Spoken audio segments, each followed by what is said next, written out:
Hi, everyone. Welcome. Welcome to the Gephardt Institute for Civic and Community Engagement and our New in the Loo series. Today's session is Through the Eyes of Startups and Small Businesses. Thank you for our panelists and our moderator for being here. The Gephardt Institute fosters a culture of civic and community engagement at WashU through educating students, catalyzing partnerships, and infusing civic engagement throughout the WashU experience. We offer events like this, cohort programs, resources, and opportunities for students, faculty, and staff to connect with community partners and to connect with one another through initiatives throughout the St. Louis region. Thank you to our panelists and our moderator, Natalie Self, and our panelists, Keisha Mabry, Philip Sengakoya, Emily Loza Bush, and Phyllis Ellison. The panelists will introduce themselves more in depth in just a few minutes. We'll spend about 40 minutes hearing from the panel, and then we'll open for questions to the audience. Please use the Q&A feature to submit a question. We will close with opportunities to get involved as well as a feedback form. I would like to present our moderator, Natalie Self. Natalie serves as Executive Director of STEM STL. In this role and throughout her career, Natalie brings an extensive background in building a more equitable St. Louis through cross-sector collective leadership, operationalizing equity frameworks for regional change, and national grant making. Most immediately prior to her role, Natalie served as program officer in entrepreneurship at the Kauffman Foundation, where she managed a national grant portfolio totaling more than $24 million in investments made to organizations implementing novel approaches to supporting entrepreneurs from communities systematically left behind. In this role, she facilitated diversity, equity, and inclusion learning conversations with 34 member foundations of the National Entrepreneurship Funders Network. Prior to her work at Kauffman, Natalie served as program manager at BioSTL, where she was responsible for the operations and evaluation of the BioSTL Inclusion Initiative. In this role, Natalie also drafted the framework used at STEM STL. She also founded the St. Louis Equity and Entrepreneurship Collective. Natalie has a master's in social work from WashU and is a graduate of the Coro Fellowship in Public Affairs. Natalie is doing so much to impact the lives of St. Louis, and appreciate her generously giving her time to serve as our moderator. Pass it off to you, Natalie. Hey, thanks. Note to self, I'm gonna shorten my bio. But I am so thrilled to be here this afternoon. Thanks so much to everyone for joining us. It's a gorgeous day outside. So I hope that you are watching and listening to this from outside. Some of you may be new to St. Louis, and these gorgeous days pop up every once in a while in October and November, but they are not common. So hopefully you get out and enjoy it. Like Shruti said, my name is Natalie Self. I'm so thrilled to be here. And I'm more thrilled to have our panelists here. This is a really exciting conversation. St. Louis is really a hidden gem around entrepreneurship and innovation across the country. I would put it up against San Francisco, Boston, New York in terms of its support for people to start businesses. We have been ranked multiple times as the second best city for entrepreneurship because of our low cost of living, as well as the vast number of supports which you'll hear about here. And our business survivability rate, so the degree to which businesses that are started here, is much higher than other places. So it's easier, as some of our organizations like to say, to start out and stand out here in St. Louis. St. Louis has consistently been ranked as one of the best places for millennials to be, a top place for female entrepreneurs to be, and one of the 6 emerging tech hubs in the country.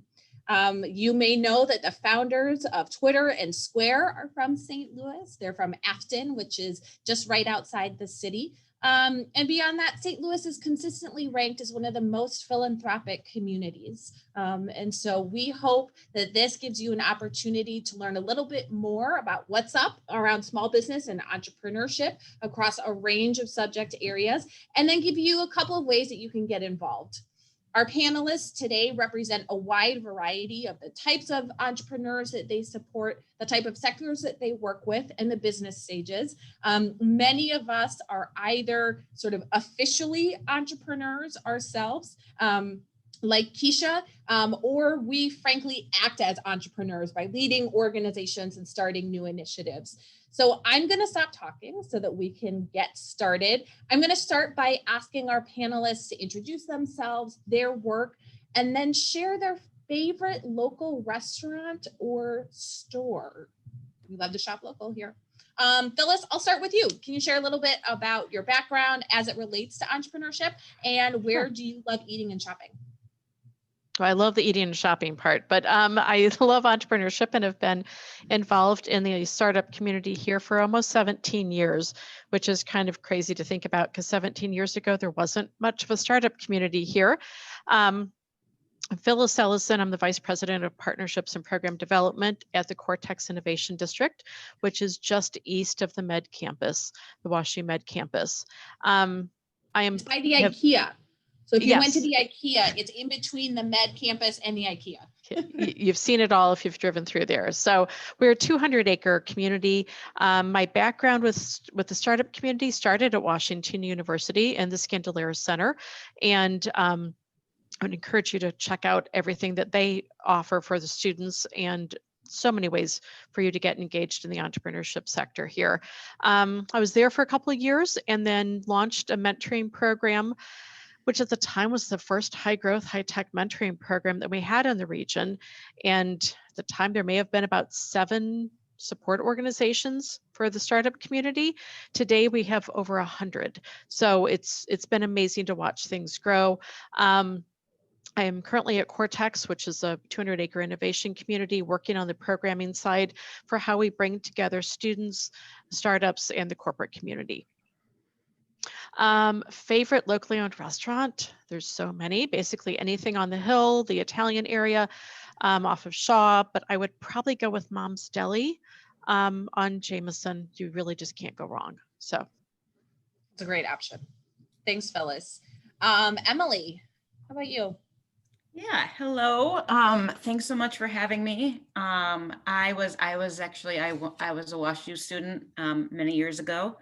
And now I grew up in St. Louis and then actually moved away for about 15 years and just came back about 3.5 years ago. I am the executive director of an organization called Arch Grants.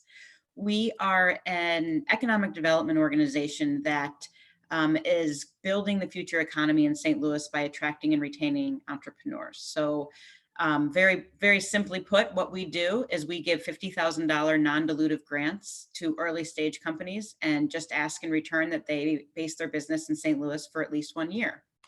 And so on its face, it's a program to get companies here, but the real magic happens when we start to engage with a lot of the organizations that Phyllis mentioned, in downtown St. Louis, in Cortex and other places around the city, and keep our companies engaged, invested, excited about what's happening here in St. Louis. And then they tend to stay far beyond the year that they started. We actually, in preparing for this, I looked, and almost 30% of our companies that we've funded so far, and we funded 154 to date, have some sort of WashU ties. So we get a lot of incredible companies coming out of WashU, and we love to fund early stage companies and see what happens. We always say we take really big bets really early on because we're really investing in the people and their opportunity for what they're going to do for this region and to change the world. We have funded, as I said, a little over 154 companies. Over 90% of those still have a presence in St. Louis. And actually I believe it's around 87% of the companies we funded to date are still operating at some level, which anybody involved in startups would know is very much speaks to Natalie's point about our rate of survival and sustainability of companies is really high here in St. Louis. Our companies have overall employed over 2,000 people. And so for those of you at WashU, that includes interns and students who want to get involved in the startup scene. And they have generated almost $400 million in revenue. So the economic development engine that is Arch Grants is very much a grassroots, ground up mechanism that has really grown over the past. We've been around for about 8 years now. And to get to the really important part of the question, my favorite local place to eat is Gramophone in the Grove. And I just was looking, and because I thought this was the case, but I wasn't sure, but they do deliver to WashU's campus. So you got to check it out. Incredible sandwiches until like very late at night. I don't order them then because I'm now old and go to bed very early. But I think they're open till like 1 or 3. It's very late. I don't know with COVID what that is, but incredible sandwiches. And when it is possible in your age range, a great bar to hang out at as well. Awesome. Thanks, Emily. How about Keisha and your beautiful little baby? You tell us a little bit about your background and connection to entrepreneurship and your favorite local restaurant or store. Yeah. Hey, friends. I'm Keisha Mabry Haymore. I got married 2 years ago, but finally changed my name. And I am an entrepreneur who focuses on public speaking. I teach people how to public speak, and I also go around speaking, teaching people how to build genuine, authentic relationships and connections. This year, I also became the entrepreneur in residence for We Power, which does a million things. I'm not even going to try to explain all the things that we do in 15 seconds. But in my role, I oversee our accelerator, which is called Elevate Elevar. We focus on helping entrepreneurs who are of Black and Latinx descent grow their businesses. We just completed our first cohort of 10 entrepreneurs, and on average, our entrepreneurs grew their sales 300%. So really excited about that. We're gearing up for our second cohort, so be on the lookout for that. We'll start soft recruiting in November and then kick it up with more hardcore recruiting come January, February.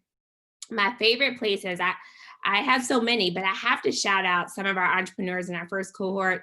So Original Family Smokehouse, which is a vegan smokehouse, really good burgers. And also Heyru Urban Farming, which is not really a restaurant, but still really great produce, local. Yeah, so check both of them out. And so glad to be here and so glad to meet all of you. And this is my baby. So I'm newly a mother 8 weeks ago. And as you can see from all my baby drool on my shirt, but yeah, we're excited to be here.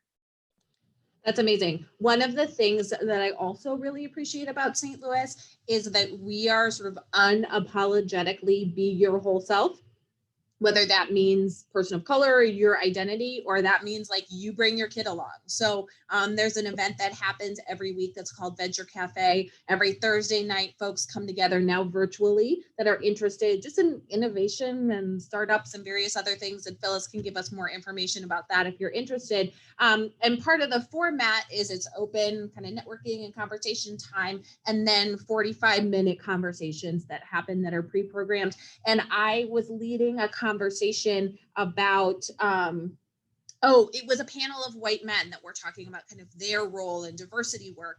And I, when I planned the session, didn't know that I was gonna have a child because we were adopting, and ended up with a baby. And I like stood there and held her like while we had this conversation, and like no one blinked twice, right? And so those are the kinds of things that really make St. Louis a place where everyone can do good things. Philip, can you introduce yourself and tell us your favorite restaurant or store? Sure. Thank you guys for having me today. And Philip Shungokoya. So I'm co-founder of Brand of St. Louis. I really got involved in entrepreneurship, starting with the Olin Business School. So I did my undergraduate there. I had a double major in marketing and entrepreneurship, and then a minor in psychology. So I knew I was interested in entrepreneurship, and yet my Nigerian parents and my upbringing kind of led me to, what are you going to do to make money based on your major, right? So I got into banking, which kind of kept me close to small businesses as well. And really, I was inspired whenever I had one of my friends in my year, graduated 2011, who actually came to one of our marketing classes to pitch his business, his startup. And then we worked on it for a marketing project. So for students who are interested in kind of being more involved with startups, there's definitely a lot of overlap with the WashU community and with the St. Louis community to really work and kind of find your place to support them. So definitely enjoyed that, and continue to focus on racial equity in the entrepreneurship community now. We have a Startup League rewards program that actually kind of gives people mini grants to kind of go through the ecosystem. And that encourages people to really participate in the ecosystem and leverage all the resources. So that's kind of where I'm at today. And then I would say my favorite place to eat is Sweetheart in the Shaw neighborhood. Definitely really close to me, and probably eat it too much, so trying to cut back. But then for shopping, it's a little different. So maybe a little bit of e-shopping, if you will. For the culture, stl.com has a lot of great Black-owned businesses that you can go on and kind of check out. They actually put on a holiday catalog every year just for those specific retail businesses as well. So that'd be my tip. Good. There's also a lot of local farmers markets that you can go to when you want to go out and explore. So the one in Soulard is the oldest one west of the Mississippi. There's some like designation, and it's huge and it's gorgeous and lots of different kinds of vendors. And so also would encourage you to check that out. All right, so Phyllis, you kind of mentioned it already, and you really, blazed the path for, frankly, all of our work on this call. And so, one of the things I would love to hear you talk about is like, what are you excited about right now in St. Louis in terms of where we're at with entrepreneurs? What do you see as kind of the new sectors where people are building and growing businesses? And what sorts of entrepreneurship supports do you see starting now that are maybe new or different than they used to be? This is an exciting time. As much as we have grown over the last 15 years, over the last 10 years, over the last 5 years, we are still seeing new activity and a focus on addressing new needs for our startups and entrepreneurs, and also just coming to terms with new sectors that are going to be really strong here in St. Louis. In terms of new sectors, you're going to hear, as you're coming to St. Louis, you will hear about geospatial. So just go ahead, Google that one, get it in your vocabulary, because geospatial, the National Geospatial Agency, the NGA, has their second largest location here in St. Louis, and they're developing a new $5 billion campus or something on that order, just north of downtown. So we're excited to have that. This is an agency that you all know about. They're the ones that help do things like find Osama bin Laden. They are the key to information coming into our intelligence agencies. And so anything that's identifying from a map or a pixel from a picture, they're part of that. So it's exciting. It's also one of those things that we're all like, geospatial, what does that really mean? So take a look at it, watch for it, and know it's going to be out there. And there will be some really interesting job opportunities as that campus continues to develop. It's also sometimes referred to as locational sciences. And when you start to say that, it's not just for military and government applications. It goes into things like ag tech and being able to identify crop needs and whether there's enough water in the fields and things like that. It can be identified with healthcare and identifying where there are, do we have areas where there are health issues that we need to identify and rectify in certain neighborhoods. There's a lot of applications, and I'd say the broader category is tech. And then when you get inside that, you have geospatial as a piece of that, and it does hit most of the industries. The other piece, St. Louis is a big bio town. We have a lot of very strong we have a great number of hospital systems here, so we have a lot of patient data. For research, we have Washington University is one of the top recipients of major National Institute for Health and National Science Foundation grants for research. They're usually in the top 5 nationally, so you're getting hundreds of millions of dollars of research coming into WashU. Beyond that, we have organizations like Biogenerator, which is one of the top accelerators in the country for putting capital into very early stage research-based science. So we're fortunate to have a wonderful continuum in our bio community. It's a great way to get involved there. And then the other one I would say is, I'll call it tech as a generality, but I think we're going to see the convergence of in cyber. And we always think of cybersecurity, but I think if you think about cyber as data security and big data. How do we take all this fabulous information and use it the most effective way? How do we use it the most secure way? And how do we make sure that it's not getting corrupted along the way, either intentionally or unintentionally? I like to say, like, when you think of autonomous vehicles, all the things that have to go into the decision making around the driving, the satellite sending locational information, all those pieces, that's all cyber too. So I think there's a lot of activities that we're seeing there, and we're excited at Cortex to see some consortiums coming together around companies, not just nationally, but even globally, and centralizing some of those discussions here in the region. So it's an exciting time with that. For startups, I would say are the newest thing that we've seen is really a bigger emphasis on supporting our minority entrepreneurs. So the We Power Elevate LFR accelerator that launched this last year, the University of Missouri at St. Louis is also launching an accelerator focused on entrepreneurs of color.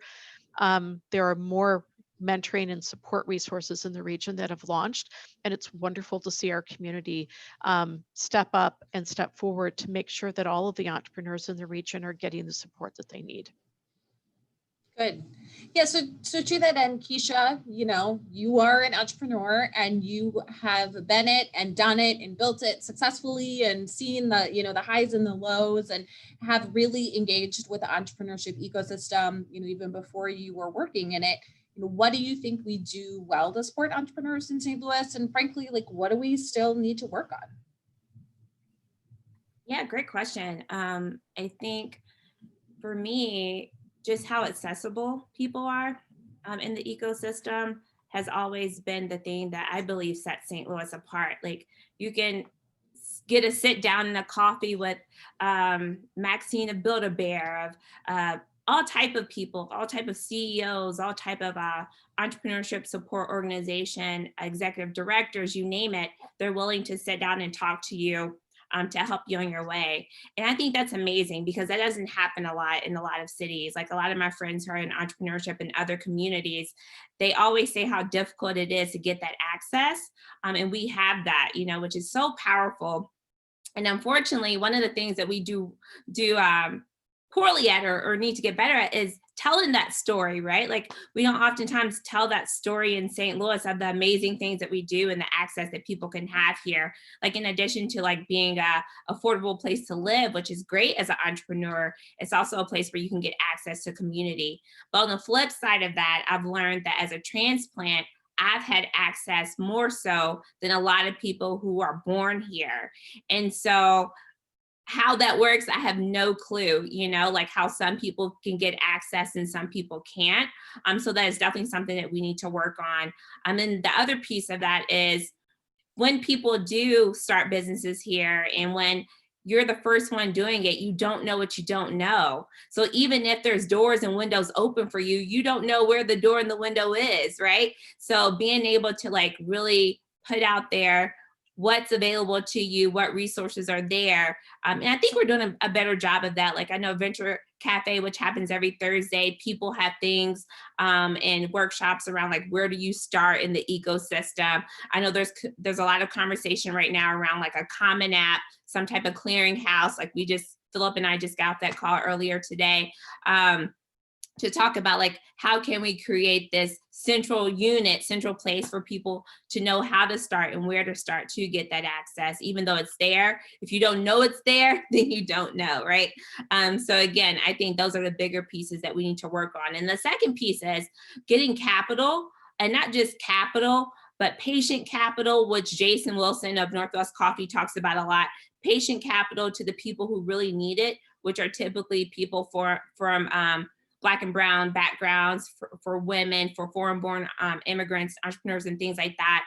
And then also getting them the strategies to know how to deploy that capital, right? Like, you can have all the money in the world, but if you're not using it right, if you don't know the strategies to acquire customers and to grow and to focus on sales, money is not going to make the difference, right? So making sure that we set those things up, which, like Phyllis said, we're starting to do, is crucial. And again, we have so much work to do, but the pieces are starting to move and the resources are starting to pop up and populate, which is exciting to see. Great, yeah. So just a reminder, as you are listening to all this, feel free to throw questions into the Q&A. We are going to make time to do that. Want to make sure that we answer things that are really relevant to you. So if you have a specific question, or if you're like, I want to do this or start this, and who should I call? Please put it in there so that we can help. So Philip, so much of your work is connecting the two things that kind of Phyllis talked about and Keisha talked about. So connecting at a high level, the ecosystem, and really the individual entrepreneur. And so we would call that the system. And so Keisha talked about like, how are we coming together to build common solutions, and what is a system, and how do we make the system work more efficiently? And so one of the ways that you work on that, obviously, is Brand of St. Louis. One of those is the Equity and Entrepreneurship Collective, and I know Emily has been involved in that. Would you talk a little bit more about the collective? And then if there's anything else that you think St. Louis, ought to do in terms of making the system work better for folks? Sure. Yeah, I'm really excited about the St. Louis Equity and Entrepreneurship Collective, because it really is a kind of a grassroots effort to kind of bring the right ESOs, the different organizations together to talk about how do we improve racial equity and gender equity within the ecosystem. Really talking about who are we not reaching, who are we not serving, and how do we invest each of our own time, talent, and treasure to really figure out how do we build that capacity together, because no one organization will be able to help fill in all the gaps. It's going to take the village. So I'm really excited about that collective. Really, it is focused on, what kind of data can we share together? What kind of more innovative support with investors, and really have that focus of racial equity to make sure, to Keisha's point, we're not just opening the door and just hoping people walk through it. We're actually being intentional about the outreach, and then using data and outcomes to kind of measure, are we reaching everybody? So I think that's what I'm excited about. And, even with Brand of St. Louis, we tout ourselves as a startup entrepreneur support organization. And it's interesting because we get to go through the ecosystem and use the resources and leverage them as a new business. So as a startup, so that allows us to kind of see the eyes of an entrepreneur. So then as we do consulting efforts, as we focus on entrepreneur products like our Startup League Rewards program, it's more geared to what's going to help incentivize them to participate in the ecosystem. While at the same time, we work with groups like the Collective to figure out how do we as an ecosystem work better to reach directly to those entrepreneurs that maybe we're missing now. Awesome. Emily, you mentioned the stats about how many companies are still here and the ones that are affiliated with WashU. I'm wondering if you might be willing to tell us about one or two companies that are here that you think are particularly exciting, and kind of give an example of how they have leveraged the ecosystem in the way that Philip was talking about. Like, what is that story of how companies move through this city? Yeah, I think, and I'm happy to do that. I think it's a great question. And I think what's interesting and what we are continuing to learn more about as the ecosystem matures and becomes more and more sophisticated is that everybody's pathway through the ecosystem is not and should not be the same. And so what some of the things that Keisha alluded to in terms of some of the efforts that are going on right now are really about how do we make sure the point of entry is strong, but that there is not, people are funneled in the correct in the way that's going to be most helpful for them in their company, and that all of our organizations are very much aware of one another are doing. So one company that comes to mind is actually, and of course it's WashU, it's 5 WashU grads who met at WashU. None of them were from here. And 2 of them actually were our brothers, and they were out in San Francisco, started a company called Less Annoying CRM because they are engineers and wanted their CRM to be less annoying. And so they called it Less Annoying CRM, and it stuck. And they very quickly learned that, particularly in the way they wanted to grow their company, which was through revenue, which was through not taking on a lot of equity investors, that the coast, that Silicon Valley, San Francisco was not the best fit for them. The cost of living is really high. The mentality on grow quickly, exit quickly was not what they were looking to do. And so they looked at a number of places around the country. They looked at Denver, they looked at Detroit, they looked at Boston, and ultimately found out about the Arch Grants program and decided, you know what, we all know St. Louis from WashU. And so decided to, the two brothers and then three of their close friends from WashU all moved back here as part of the Arch Grants program, and have been growing their company here ever since. And they have an office downtown, have about 25 employees, have built incredible partnerships with WashU, but with a number of the other universities here as well, and have just really proven to be a company that's I would say just as extraordinary in the fact that they built culture into their company right from the beginning. So you know what they're about, you know what they stand for. They've been very intentional, and we see this a lot with startups, is that you kind of have to retrofit culture when you just start and you're moving fast. And they have always been intentional about it. So they lose very few employees, which anybody who is in the development world knows is extremely rare. But are just really an excellent company that is now, I think, at around $3 million in annual revenue and is growing organically, has never taken any money outside of the Arch Grants grant that they received in 2014. So that's one that I think is a great example of what that can look like to grow your business here. Another one that I'm really excited about is a company that we funded early on, has also been a part of many other aspects of this ecosystem, and has actually, the story is that it was a WashU student who started a company called BetaBox that Arch Grants funded in, I believe, 2015. They were acquired by a firm out of Toronto, and the founder moved up there to run that company. But then when he decided he wanted to start his second startup, he had found so much support in this ecosystem in St. Louis that he actually moved back here to start his second company without an Arch Grant, and has been growing ever since. Has now, I know he's based in Cortex, which Phyllis mentioned earlier. He has engaged with BioSTL in a number of ways, which is the big bio institute that is working with bio and ag throughout at the region, and is mentoring for Arch Grants, has become very integral to the ecosystem. So that's when you think about St. Louis, I've always loved that it's a space that is large enough that you can do what you set out to do, but is small enough that you can get it and you can get there.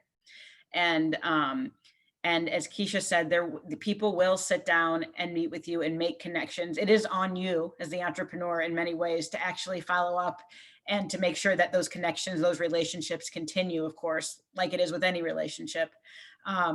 But people will go out on a limb and do that for you. And when you show that you do value that and you are going to, keep that relationship strong, people want to do it again, because that works, for all of us as well, which is we all love to hear like, oh, you made that intro and that person's incredible. I'm so glad I met them. So yeah, I think, I don't know if I answered your question, but I told the story.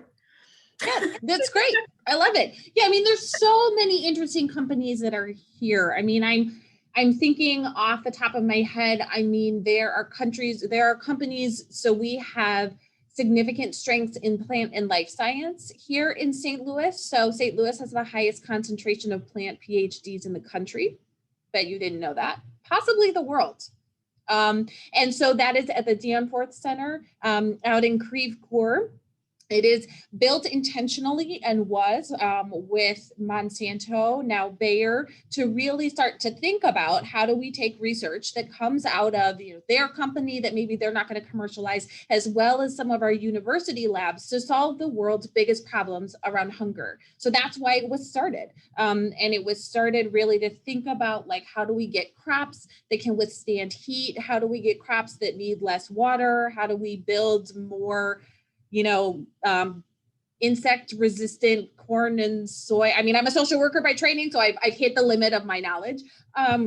But yeah, I mean, that's a sector that's really huge. We have companies here that's everything, from what Keisha does around building community to products to we have so many breweries. St. Louis is one of the largest places for microbreweries, and we have a big contingent of alcohol-free breweries. Invisible Girlfriend is one that Keisha put in the chat. That's an app where you can essentially have an invisible girlfriend. So if you're going back to your family or boyfriend or partner, and so if you're going back to your family and you feel like there's pressure to have someone that you met at school, you can sign up for it and you get texts as if you have someone.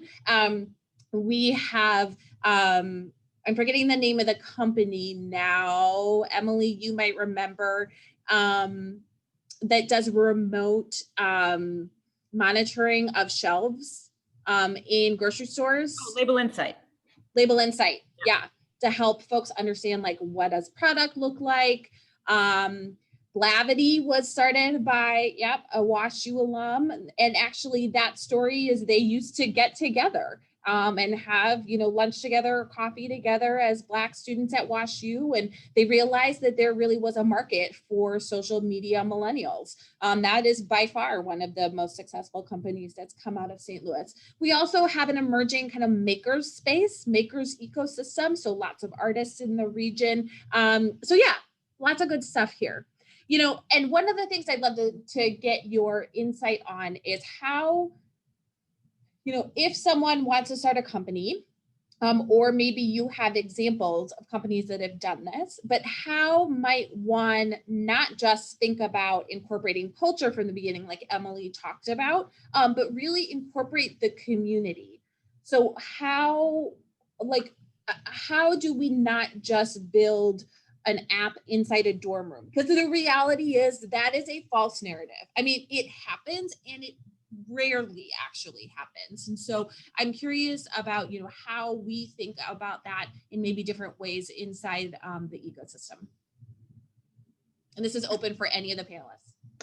I think we're really fortunate that most of our, especially the early stage startup education that we have in the region is integrated with each other. And so there's a focus from early on about making sure you're understanding who your audience is. And if you don't know who your audience, you can build the best thing, widget, app, whatever it is, but if nobody wants to buy it, it's not going to be anything more than something really cool on, your mantle or your mom and dad's fireplace. So understanding how to do that. And I think we've really had great success across Square One at CET, their boot camp and their information, I-10, ITEN, the IT Entrepreneur Network feeds into that same business model. Biogenerator, all of these early stage organizations that can support entrepreneurs as they're exploring their idea have really done a great job about making sure that we are building the right things into the business model up front, and not only creating just something that looks cool, but something that's useful to a community. Because if it's not going to be used, and whether that's in a science application or in improving our community, then it's not going to do the good that you want it to. Yeah, I agree. I would also give a shout out to the Brown School of Social Work as well as the Olin Business School. We've personally used both of those programs working on what we call today our theory of change, which really walk through the community-based systems dynamics approach to understanding community needs better. So they were a huge support help in the Brown School to kind of help us develop that theory of change. And then the Olin School with their management communication classes, leveraging the students to kind of build on how do we communicate better to our value proposition, to our community members. So I think there's all sorts of opportunities to engage with startups in St. Louis, even as a student. And I think WashU does a great job with kind of opening their borders and expanding it, especially with the Stl Center.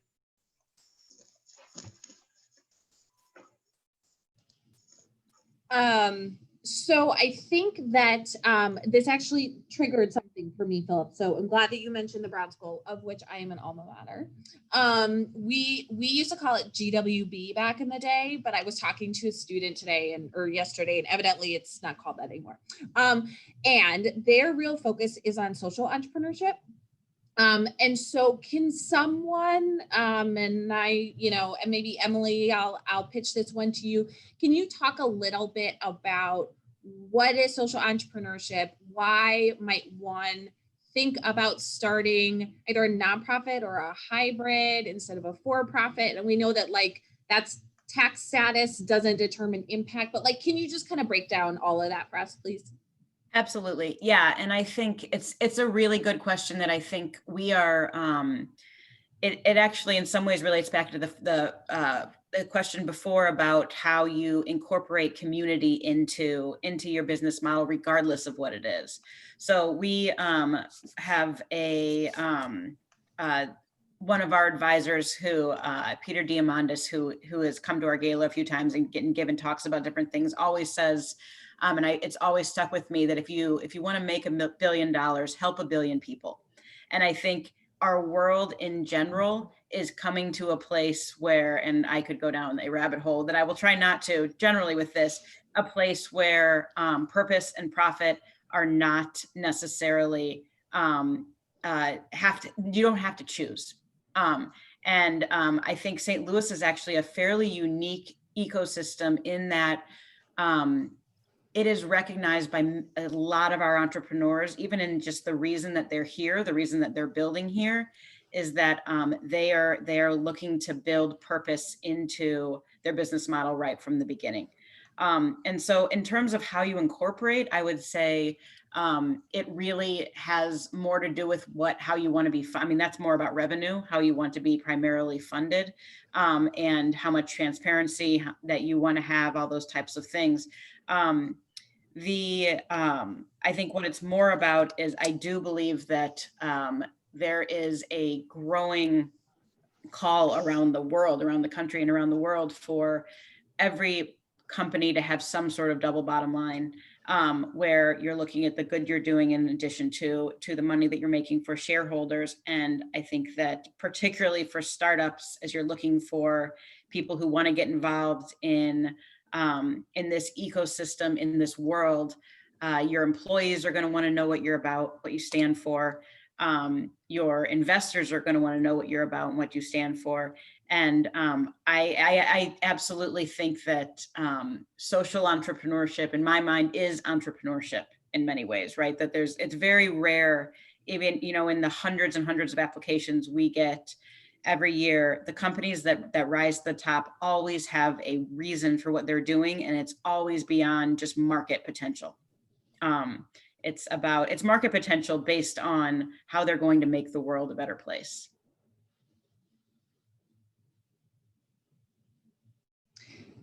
Keisha, I'm wondering if I could put you on the spot for a second, if you wouldn't mind.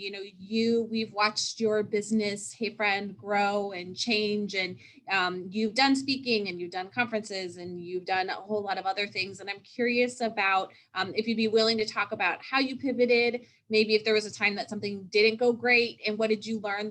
The reality is, when you start a business, you try things out and they don't work out. And so just curious if you'd be willing to reflect on that. And if we need to give you a moment, we can come back to you. Okay, so I'm gonna ask another question. So this is a super practical question, but ideas on how to get funding for seed business. So I guess first, can you break down, because I didn't know this, can you break down the difference for me from investments, grants, revenue, and so just break down that difference, and then where folks who might be starting a business might look to in the region. And I'll get Phyllis, do you want to take this? Sure, and Emily can jump in because she lives this stuff every day as well. You have a couple different kinds of funding that you can get. You always hear about venture capital or equity investment, and that is when someone gives you money and they take a piece of your company. They now own a portion of your company, and you negotiate that with them based on what they're giving you and the value of the company. So think Shark Tank, if you watch that, that sort of negotiation that goes on. You can And a also, note on that, Phyllis, though, isn't it yeah, something like only 10% of companies get venture? it's even less. It's Emily, it's It's less. It's even less than that. Yeah. yeah, it's something like 6 or 7%. So people think, you hear about venture capital, it's played up as this big sexy thing, and actually a very small number of companies get that. There are also angel organizations in a lot of communities, which is are individual investors that may come together and invest by themselves or in a small group, especially in very early stage companies. You might see some of that as well. There are a lot of our science companies and even tech companies are funded through government grants. And so you'll hear about SBIR, I'm going to get the acronym wrong here, Small Business Innovation and Research Grant, I Yeah. believe, and STTR, Small Business, I think it's Small Technology, Tech Transfer and Research. Anyway, you'll hear about those a lot. There's some coming up soon. But if you are doing research, it's a great way to have different tranches of grants that help allow you to do exploration to see if you can commercialize that research. And there are different stages that you go through and you get more money at each one if your grant's selected.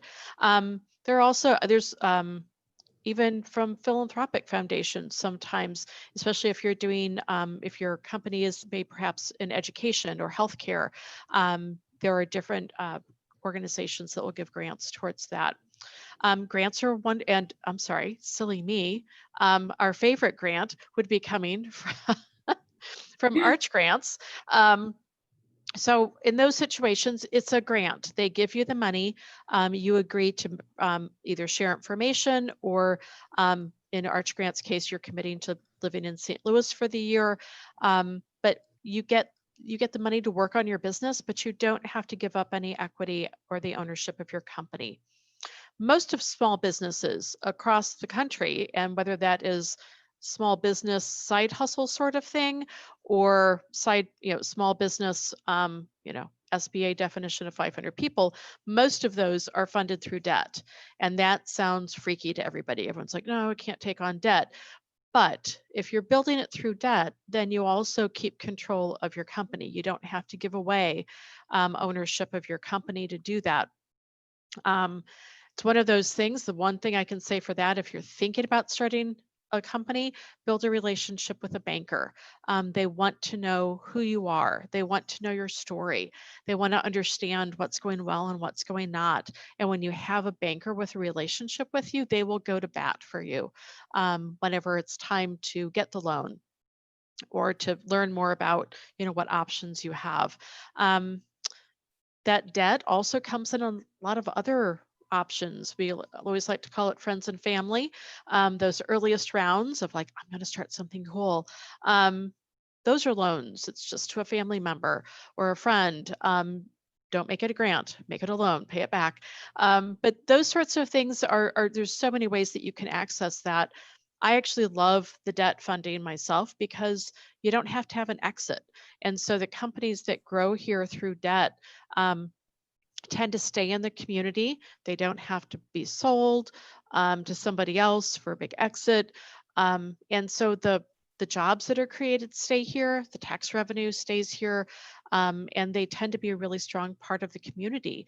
And they're the ones that are sponsoring the little league jerseys and dart night at the bar and all those sorts of things. And so they're a hugely important part of our community. One piece I do want to build on with the debt side, there's going to be a time where patient capital becomes more of a conversation in the debt piece. And I know Keisha alluded to it earlier. Can you define that? Sure. When we say patient capital, what do we mean? Yep. Yeah, so in my 9 to 5, in my banking lifetime, I actually work with giving patient capital, which is interest only debt. So it really serves as, hey, don't worry about the majority of the principal balance being due yet or making any principal payments. You just have to make interest only. And that could be for 5, 10 years. So really, it's very patient in nature as far as when the full balance is due. And I think there's more talk around that in the industry. And, that could be a way that St. Louis blends the philanthropic approach to then just adding patient capital to it versus just giving the grant. And I think that could be a great vehicle to really find other people willing to do patient capital besides just banks. Yeah, I would add to that. I think that's absolutely right. And adding to that the equity conversation, and by that I'm talking about equity in the VC, taking equity in your companies. I have heard a number of conversations happening and been a part of a number of conversations happening around St. Louis about also expanding what that landscape looks like. So there's revenue-based investments that can be made where that are much more what I will call founder-friendly or startup-friendly than traditional VC capital. There's forgivable loans. There's a number of structures that Collab Capital out of Atlanta is doing some really interesting things about shared licensing agreements, things like that. And so we are looking because of, and you'll see a lot more of this happening in Midwest cities, I believe, than on the coast, because we are looking for different types of businesses. Venture capital is for a very specific type of business, and it needs to have an exit, and it needs to have an exit fairly quickly, because that's how venture capital comes back. And it's really successful for that. There's a lot of other companies that that can benefit, and investors and the community can benefit from alternative ways to do that. And I think St. Louis is really excited about how we can grow as part of that ecosystem. So just another quick definition: exit is when a company gets sold or acquired and makes money. So then the investors can get a return, often the hope is at a higher amount than they put in. And so that's sort of the Shark Tank thing. And I want to make sure that you walk away from this conversation understanding that Shark Tank is not real life. That like it's great TV and it's not real life. And so don't feel like that you need to understand that whole world of startup business. So Keisha, I'm gonna go back to you because it looks like we might have some happy babiness. Would you be willing to share again, like how you decided to pivot? What have you learned? What mistakes did you make? And you're still surviving, so you did something right. Yeah, we have a happy baby for now. So I never really pivoted. I always had the vision that I wanted for Hey Friend, and I still have like an even bigger vision than what I'm doing now. I just knew that I had to start somewhere to ramp up, right? Like you can do everything, but you can't do everything well. And when I started entrepreneurship, I wasn't ready to leave my day job. And that's a question that you're going to have to ask yourself. And it's not a question that anyone else can answer for you. Oftentimes in entrepreneurship, people make you feel like in order to be a real entrepreneur, you have to leave your day job. And my day job is actually, excuse me, I need to get the pacifier. My day job is actually my investor. You know, like for my first year of entrepreneurship, I would take the money I made at my day job and invest it into my business. And that was a decision that I made, right? That doesn't make me any less an entrepreneur than anyone who has gone out, gotten venture capital money, quit their job, moved to California and started their business. Again, it's just a question that you have to answer for yourself. So my first year in business, I was focused mostly on like what you would call a side hustle. So I would work my 9 to 5, and then afterwards I would do my 5 to 9, which was Hey Friend. Again, me going to speak at things. Going into my second year, I started a conference to bring more people together and to actually help other women and people of color who wanted to run their businesses. So every year, I've been doing the conference for 2 years now. 200 plus women all around the Midwest would attend the conference to get supports they needed to start their businesses. And then through the conference, I was also training speakers. So all 12 of the speakers who would speak at the conference, I trained them on public speaking. And the reason I love public speaking is because there's no overhead. All that money goes to you, right? So now I'm in my 3rd year of business. And I'm an entrepreneur in residence at We Power, right? The pandemic hit, public speaking took a turn. So I guess if I'm pivoting, this would be the year. So we don't have any in-person events. Who would have ever thought this would have happened, right? You know, for a public speaker, I was like, wait a minute, you know, oh my God. But the cool thing about public speaking is you have transferable skills. And so if I can facilitate in front of people, I can facilitate online. And so when the Entrepreneur in Residence role came about at We Power, which was all about facilitating curriculum, I'm like, you know what? I used to be a teacher. I'm a public speaker. This is perfect. And so now I'm doing that, but I'm also running my business, still training speakers and still doing public speaking via virtual events. So next year, I want to potentially launch an agency and do more things. So again, for me, I'm still doing exactly what I wanted to do in the timeline that I wanted to do it. And at one point I felt bad about that because I was made to feel like, you know what, you're not growing your business fast enough. You're not a real entrepreneur, you know, because of what people have said.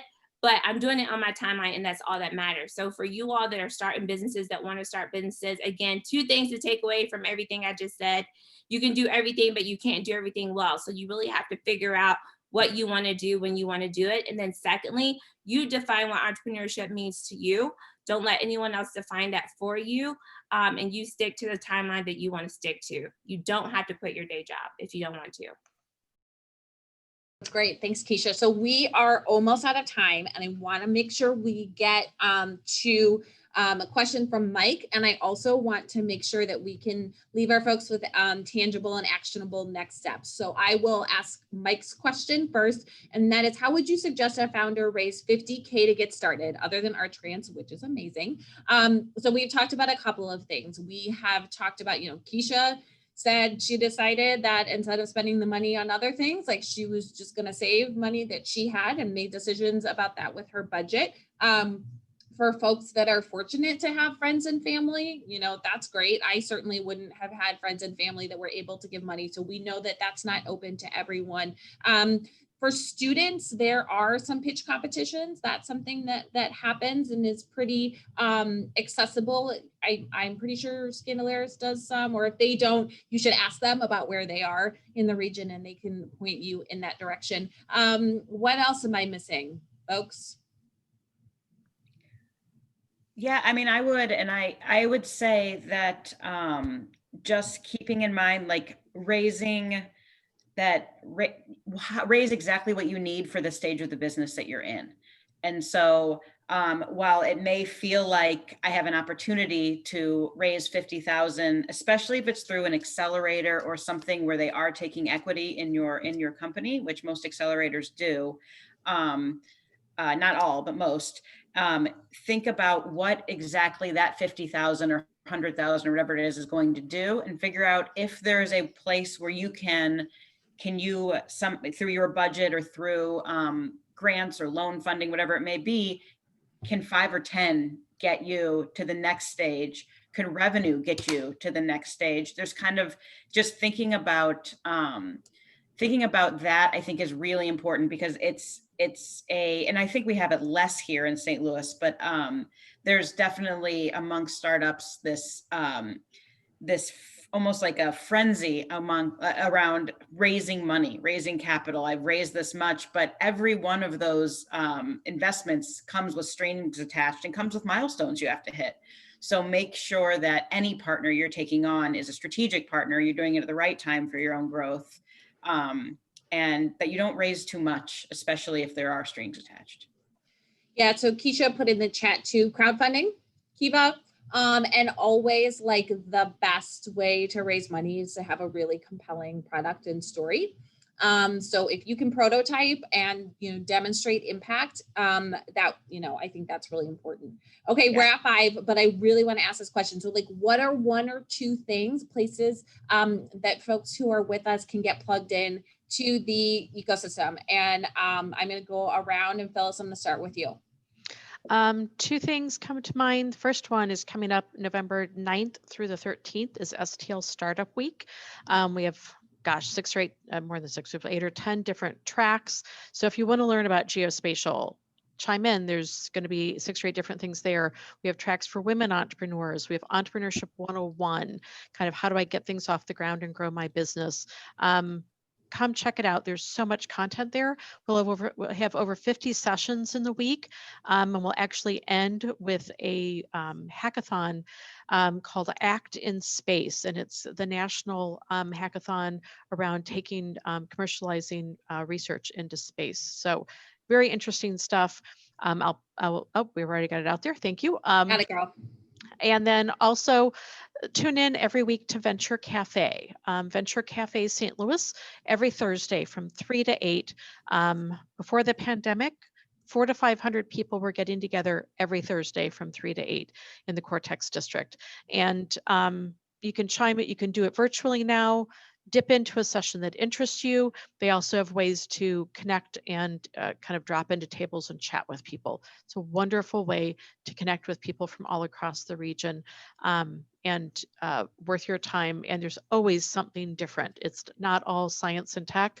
There's a lot of things that get into innovation and education, innovation in our civic community, innovation in the arts. Lots of different things.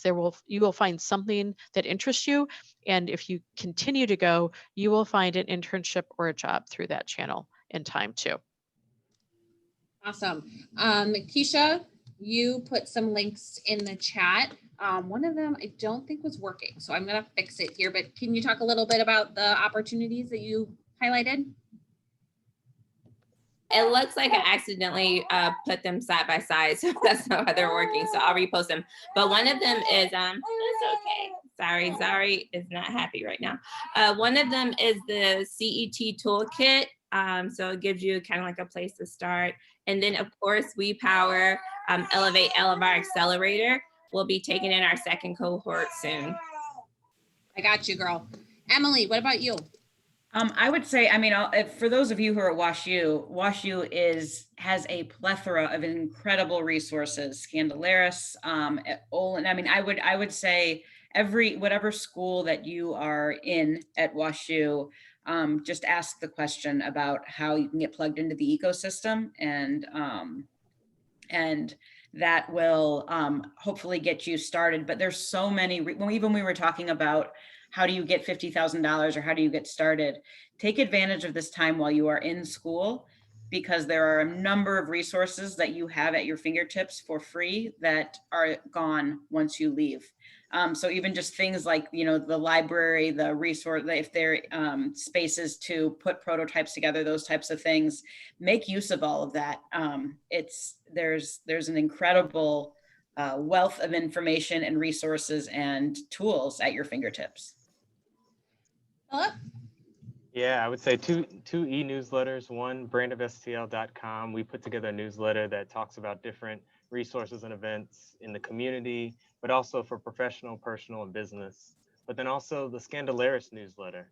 I know a lot of times academic programs tend to be siloed and don't reach out to the other, but Scandalaris is doing a great job with kind of connecting the different academic programs while still kind of connecting to the community. So e-newsletters are always good, and then following social media to kind of see those posts of upcoming events as well. Great. Thank you so much, everyone. So appreciate your time. I can't wait for our youngest member to get her business started, whether it's public speaking or anything else, because she's going to be brilliant and amazing, and I can't wait to snuggle her. Thanks for your time. Thanks for being here. And Shruti, I'm going to hand it over to you. Thank you. Thank all of you for being here. I know your time today, I learned more than ever that your time is very valuable, because y'all have a sustained hustle like none other. So thank you. And thank you to everyone who attended. We have some door prizes from STL Style. And if you can check the chat for more information, we will send you an email. At the close of this, we will ask you to complete a survey. If you can just take a few minutes to fill out the feedback form, it'll help us better serve the campus and the community. And finally, if you want to stay involved with the Gephardt Institute, go online to gepardtinstitute.wustl.edu and sign up for our newsletter. Thank you all so much, and take care.